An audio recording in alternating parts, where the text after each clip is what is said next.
Today, we will be discussing the spell Conjure Elemental. We will be discussing how the spell works, what you need to cast the spell, and how you can use the spell to your advantage. Conjure Elemental is a level 5 conjuration spell, primarily used by druids and wizards. The casting time for this spell is 1 action. The range at which you can cast the spell is 60 feet. The components required to cast the spell are verbal, which means you speak the spell, and somatic, which means you use hand gestures to cast the spell. The duration of this spell is concentration up to 10 minutes. You conjure a large, intangible spirit from the elemental planes in an unoccupied space you can see.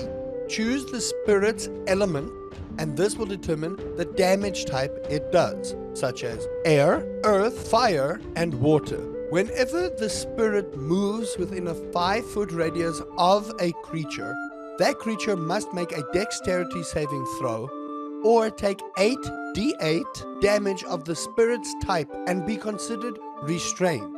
At the start of each of that creature's turn, they must make the same save or take 4d8 damage again from the spirit's element type and continued to be restrained for the duration. On a successful save, the target is not restrained by the creature. Casting this spell at a spell slot above level 5 increases the spell damage by 2d8 per spell level cast. Now, for all my druids and conjuration wizards out there, conjuring an elemental of any type of element is always a fun one, and being able to do damage such as cold or burning damage is always a fun one. But the nice thing here is the restrained condition, so that does give you a little bit more of an advantage against those particular types of enemies that your elemental goes. Now, 10 minutes is a long time for you to be concentrating, and I'm pretty sure if you have an elemental, you will be a little bit of a more priority target. However, elementals can also be used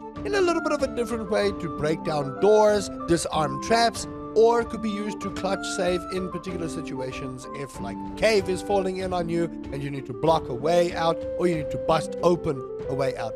But how would you use this to your advantage?